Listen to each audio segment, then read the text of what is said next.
Of Crossover, I'm Chi Xiaojun with David and Lily, and with our panda. So basically, with this guest, we're gonna. Does the panda have a name?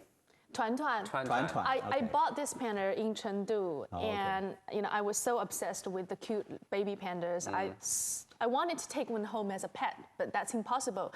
So I bought this Tuan Tuan. Tuan in Chinese means the shape of a ball. A ball, yeah. So it's really a ball. It's like a football, if you flip it that way. Yeah. But anyway, this is Tuan Tuan. This is my Tuan Tuan. And in the previous episode, we had a little discussion about that world campaign recruiting the 6 panda ambassadors, and also, all those questions. You two actually did quite a good job Yes, in we answering did. those questions, so, and especially in the final part in answering and explaining why the poop sculptures don't really actually smell that badly. PhD. Yeah, PhD is poop doctor. Well, hey, you said that.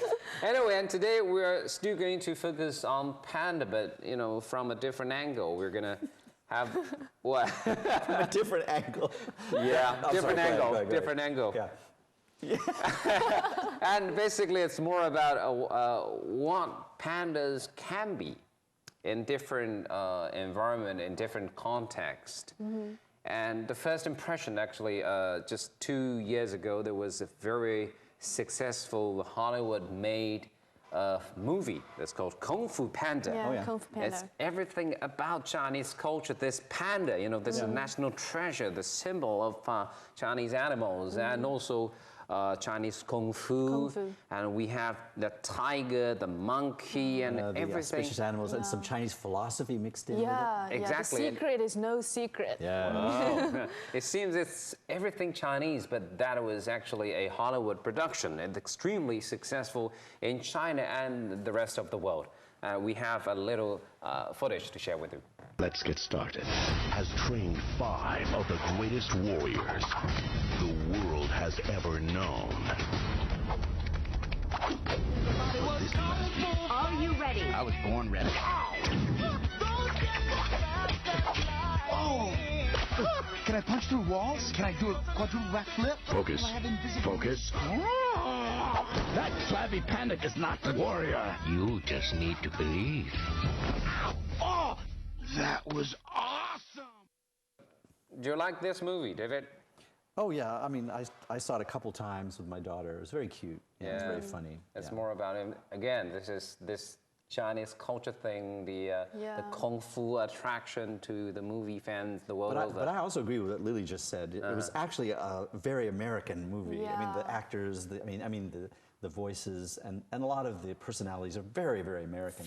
Right. The surface was Chinese, but it was still very American. Right. That's Yeah.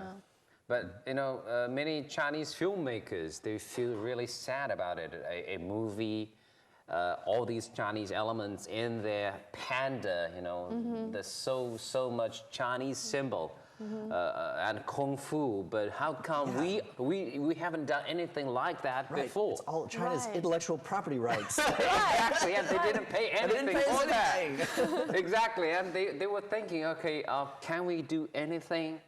Can we, make good use or full use of our own treasures, all these national symbols and treasures? Yes. So there is a Chinese answer. Yeah, I think they are making a cartoon about pandas right now in China. I've seen it in news the other day. Is it like a panda story or something? Something like that. Yeah. It's going to be a 3D cartoon production. Animation. 3D? Yeah, 3D. 3D animation. And 3D is like a nickname these days for movies. All these blockbusters, they're all 3D made. Yeah. And also the Chinese animation industry, the Chinese cartoons are getting a lot better. They're putting a lot of money into it, and the techniques and things they're using. I've seen some examples. It's almost competing with Japanese animation and other kinds of, it's really good. Yeah. It'll be interesting to see how they do it. And talking about this one, the China's answer to Kung Fu Panda, the Chinese made, but it is an international team, with the producers from Germany, from Hollywood maybe, and all these companies behind it, but that was supposed to be a Chinese production. It's going to be more Chinese. As you said, in Kung Fu Panda, it seems in the surface it's Chinese, but inside it's... Yeah, all the jokes and things are very familiar. It's more about the Hollywood culture inside it, but the Chinese answer is going to be more about the Chinese culture. But I mean, if you're saying that some people are sad about the fact that Hollywood are making a movie about panda, about the Chinese culture, if we think of it from another angle, that is, I mean, the whole world is now really crazy about the Chinese culture. Yeah. And I mean, about panda, panda is really like a name card. Right. Of China. So that's well, one there's a lot of talk about the symbol of the country, and some people have said, well, you know, is the panda really the symbol of China, or is it the dragon, or something like that? How do you, yes. But you know, the dragon is, you know, is in Chinese culture, the dragon. In the West, the dragon is like a fierce evil, monster. evil, green eyes, China, it's fire. auspicious and good, you know, but it's also powerful and beautiful, right? Right. But they say, you know, the panda, is that a good symbol? It's sort of round, it kind of moves very slow. Yeah, but well, it's less controversial than dragon. I mean, but most people think they had a similar kind of argument with the symbol for the U.S. when they were founding the country. Is that an eagle or what? Yeah, I mean, there were some people that wanted the eagle, right, because it has fierce. But Ben Franklin actually wanted to have the turkey. Oh, really? Because the turkey was indigenous American bird, only found in North America, and also it was very important to the Indians. It was a very good source of food, and it was a very well respected. So that's why the president of the United States have to let go one turkey at least for each year. But can you imagine if the symbol of the U.S. had been a turkey? Well, maybe wouldn't have worked. I don't think it would have worked. So, but I think the panda is a good symbol for China because precisely because everybody loves it. Yeah. Right. But the thing is, I mean, it's an endangered one, and there are only about 1,000 something pandas in total, including wild ones and. You mean the whole world? The whole world. Oh. The whole world means basically meaning China. China, you know? And part of the problem, of course, if we can mention this, is that pandas do not mate easily in a zoo. Right. I've heard that a female panda can only ovulate for once a year.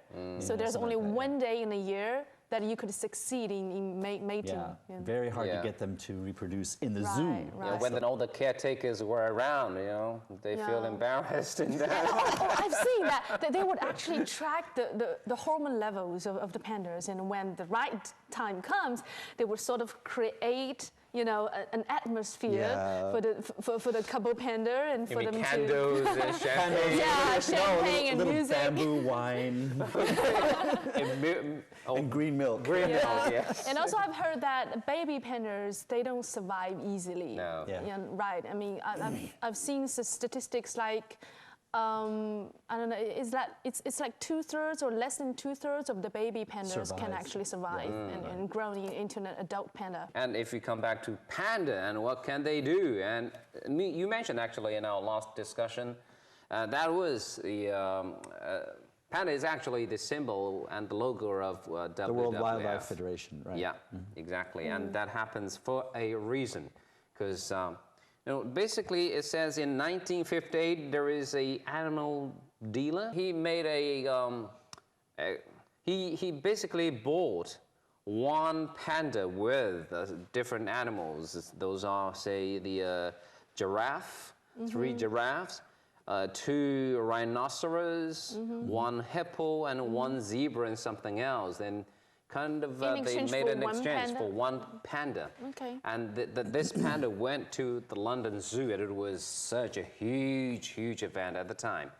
And the WWF realized, okay, you would see, and this is actually the animal that crossed all these boundaries. So no boundaries at all for all people from different countries. So that's right. WWF is also the first NGO that came to China for the protection and research of great pandas. The first one that was officially invited by the Chinese government to protect wild giant pandas. And we're going to take a short break, and when we come back, more functions of great pandas.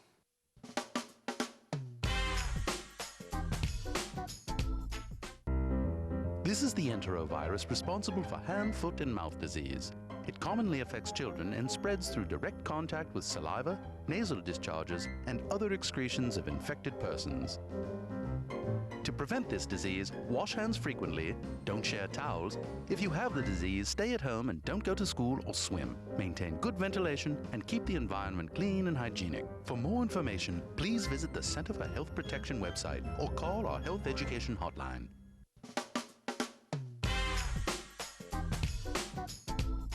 back to crossover.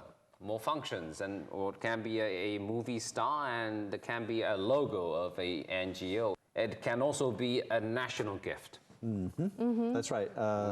There's even a name they use for it, panda diplomacy. Okay. The Chinese government has given pandas to zoos in Japan, United States, I don't know what other countries. Yeah. The famous one, what I remember, one of my first memories of even knowing much about China was, when Nixon came to China, right? Opened up China to the West. Nixon came. 1970. And, that was a very big year. I mean, Nixon and his entourage came, and they really wanted to bond with the Chinese people. I remember Pat Nixon asked, what color do the Chinese people like? He said, well, red is a good color. So she wore a red coat everywhere she went, red everywhere. But one of the things that struck her especially, was the pandas when she went to the zoo. And she made a special trip to go see the pandas and just fell in love with them. I mean, really, it wasn't just to be polite or to be diplomatic. She really liked the pandas, and the Chinese could see that, and so they started making plans of making a gift of these pandas to the U.S. government. And there was a banquet or something where Zhou Enlai was sitting next to Pat Nixon, the wife of the President Nixon, Pat Nixon. And back then, I don't know if this still exists, there was a brand of cigarettes called Panda cigarettes. Yes. Right? Yeah, you can still find them in the market still these find days. them? So he had those cigarettes there, and he was mentioning to Pat Nixon, just tell her, we've decided that we're going to give you a couple of these. And he points to the Thank you, cigarettes. but I don't smoke. That's what she said. That's what she said, right. Okay. She said, no, I'm sorry, I don't smoke. She said, no, not the cigarettes. The pandas. So she was very happy. Wow, that's a great gift. Yeah. And of course it was, when they took it to the U.S., I can't Where remember. was it? In Washington, D.C. Washington, Zoo. D.C., yeah. I can't remember the numbers, but something like the first day that it was first being shown, a huge number of people, I don't know how many, 8,000, 10,000 people, and it was cold, waited in the freezing cold in line to see the pandas. So and children wrote letters to them, and it was a huge deal. Yeah. It's like a Santa Claus. All these kids over there. So that must be the first time that they ever saw a panda there. So how many pandas in the U.S. now? Quite a few, I guess. 10, 13, something? I don't know. Yeah, well, you think that's a lot? 10 to 13 is not very much, yeah. I mean, there are a few, and there was the recent pair that finally had to be taken back. Remember? Well, what was their name? Yeah, I mean, the arrangement is like that. I mean, we might have that impression where China is giving out all these pandas to other countries. Lending them. It's on loan. On loan, right. Yeah, but before 1982, China did actually send out all these pandas. Give actually Simply all these pandas to other countries. But in 1982, that has been changed. Well, partly because, this is basically endangered species. Right. So, we don't have that many. Another reason is also because it's in violation of the Convention on International Trade in Endangered Species of Wild Fauna and Flora. Okay. Really? That seems strange to me that they couldn't, for an official exchange, that they would be subject to that law. Seems very strange. I don't know. I mean, when you want to quote, you quote, for a reason. Okay. Anyway, they've stopped giving for free all these animals. And I've heard that usually it's a pair of panda that they give out. Usually it's a pair, right? Yeah, otherwise they would feel lonely. Better for research and things. And there is also the policy that I gather, that is, these pandas say they belong to China. And if they reproduce any baby pandas, all these baby pandas, they also belong to China. Okay. And maybe after several years living together with the parents, they'll have to move back to China. So it's not like humans, where if the baby is born in the U.S., it becomes a they U.S. have a citizen. US citizenship. It doesn't work that way. No, sorry, we're pandas. How long would that be? I mean, the pandas, how long would they stay abroad before they, you said it was like a loan. It is, yeah. So it really how depends long? on the contract, the arrangement. And How long can a panda live? How long can they live? Well, a dog can live for like 15 years, 10, 15 years average. And pandas should be longer than that, a bit. Yeah, I would say we would compare it with other kinds of lions, tigers, things like that. So, I don't know, 15 years? Something I'm thinking about between that too, 20 to 30 years. So really, 20 to 30 years. That long? Pretty well. Oh, really? Okay. Just now, you're saying this term, panda diplomacy, but there is actually the term animal diplomacy, not only about pandas in other countries, but in other countries, similar events are happening. And just not long ago, just after the World Cup, Germany was beaten by Spain. Interesting story. Yeah. Right. I think it's about Paul the octopus, Yeah, right? right. Everyone knows that. I always wondered about that. He was the octopus predicted, what was it, how many? Well, 13 out of 14 times in 2 years, starting from Europe Cup to I always the World Cup. I wonder how could this be? I don't get it. I really don't understand. No, it has to be someone It can't behind be it. No, it can't be a coincidence. Right, no. right. It's, I mean, it's something about their food. I think maybe it's like the smell of the food, that maybe. a certain smell would attract him to go that way. And I'm just guessing. Actually, Russian president and the Chancellor of Germany, they had a meeting, and one of the main causes over there. It's octopus. Octopus. Grilled octopus. And the Russian president said, yeah, we do support you, so we are going to eat it. Now the favorite food in Germany. So I'm thinking that maybe David mentioned that no one would actually use an octopus as like a symbol of their country. Yeah. That would be rare. Because I think even if they're exchanging animals, like Chinese give out pandas, because panda mainly represents China somehow, these animals has to do something with the countries, either most of the time it's culture, something like that, because I've heard in news that several years ago, the South Korea and North Korea, they exchanged a few animals, and these are tigers and bears, and so that reminds me of one of their myths in their culture, like the penguin myth. It's about something about this son of the heavenly God came to the earth and ruled a place and taught people there how to live their lives. And then a bear and a tiger went to him because he made himself the divine king. They went to the divine king and they said, we wish to be made into humans. So he gave them some garlic or some kind of herb and tell them to eat those things only for 100 days and stay away from the sun. But the tiger didn't make it that. He thinks it's just really too boring and he's hungry, whatever. He just fled. And the bear made to 100 days and was changed into a woman. But since the tiger was gone, the bear had no man to get married with. So she prayed every day for the God to give her a baby. And this divine king somehow transformed himself temporarily and married her, and she gave birth to the son. And this young boy later on grew up, actually became the founding father of Korea. Wow, what a story. Yeah, so that's why I'm thinking of the North and South, they're exchanging the bear and the tiger. That really means something. Those are very deep symbols for that. And actually, just now we said that octopus, it has become actually a huge promotion for either the zoo or the aquarium in that center. And there is a similar story about animals becoming a huge star. Remember the bear, the polar bear, again in Germany and the German zoo. The name is Canute. Canute. Something like Canute. Really, really cute little baby polar bear. It was just we lovely. have pictures, just so don't worry. You don't have to exclude. See, how cute. How cute, yeah. I think they have a younger one now. Canute is already, I don't know, 3 or 4 an years adult. old. Yeah. Oh, wow. See, So do they eat also? Okay, they're not vegetarians. They're not vegetarian. No. Well, polar bears not. They actually not. they hunt for They eat fish, fish. actually. Yeah. Sorry about that. They're not pandas. Oh, this is so cute. cute. This is cute. Yeah. It's like a little puppy. Yeah.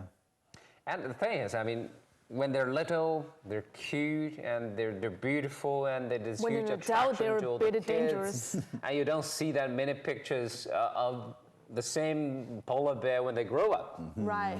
And I guess they'll have to. And actually, when they have this, when the canoe was also still little, and you know the zoo was extremely popular, and they were extremely successful at the time. But these days, But when they grow up, there's a decline. You were probably cuter when you were younger too. Okay. We bet. I bet. And my family had more visitors at the time. But actually, I think that in that very same zoo, they have a new polar bear now, a younger one. You know, Canute is already 3 or 4 years old. Is it still called Canute or a new name? No. It's called something like Flock in German. It means snowflake.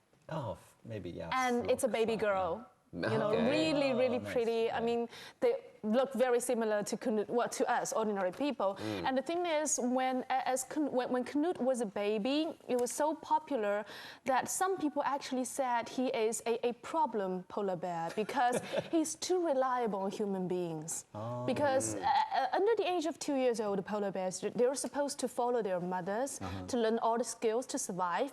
But all he did was, being fed, looking cute, he doesn't have to learn anything. And enjoy any attention from the human beings. So he's like a little bit freaky, if you compare him with other normal polar bears. But now he's getting normal. I just saw in news recently, or was that a year ago? Anyway, he has had a girlfriend. Wow. But it's like a cousin of his. Anyway, but they're just really in love. Anything. You can even see that. Yeah. So I'm thinking about pandas. The white pandas. The white pandas we're trying to protect, and there are pandas in the zoo that people feed them and just spoil them and everything, and they might also get really reliable. Now, they can't live in the wild anymore. They rely on human beings. Exactly, but there is a campaign trying to bring all these, raised pandas back to the wild. And some actually, because it was quite risky for some, because they didn't have that experience of living in those environments, and they couldn't learn how to survive outside. They would have to find their own food. And their own girlfriend, the boyfriend. That's the challenge. That's the challenge. Usually they just matchmake, you go with him. Arranged marriage is not there anymore.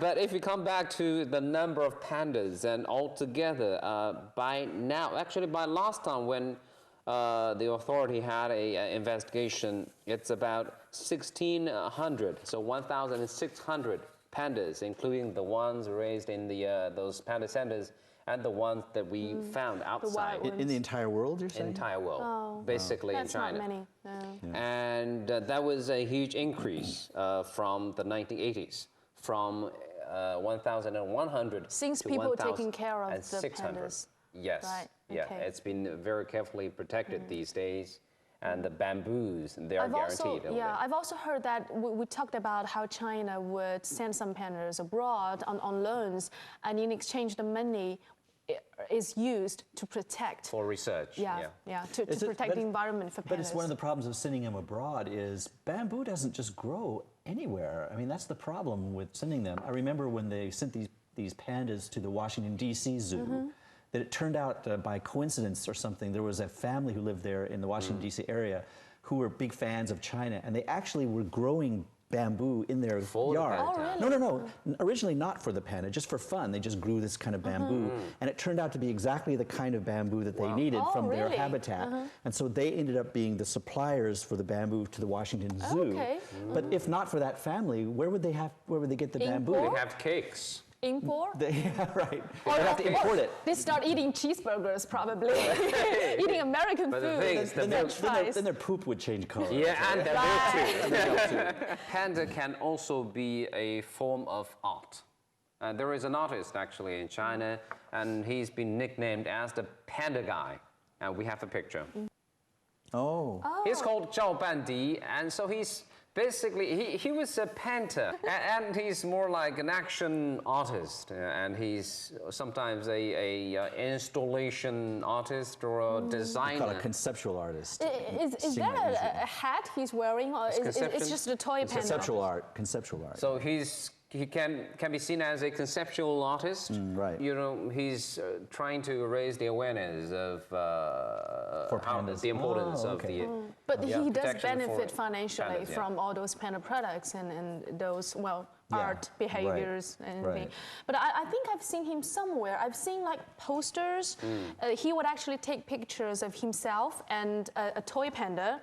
And he would add speech bubbles. You've seen that one? Now I know what you're talking about. Yeah, he did a whole series of things where he had little cartoons of himself. It used to be in the airports. You walk along, you see all those posters. Yeah, there we go. He said, there was one poster, he said, "You mind if my smoking?" And the other one, the panda answered, "You mind if my becoming extinct?"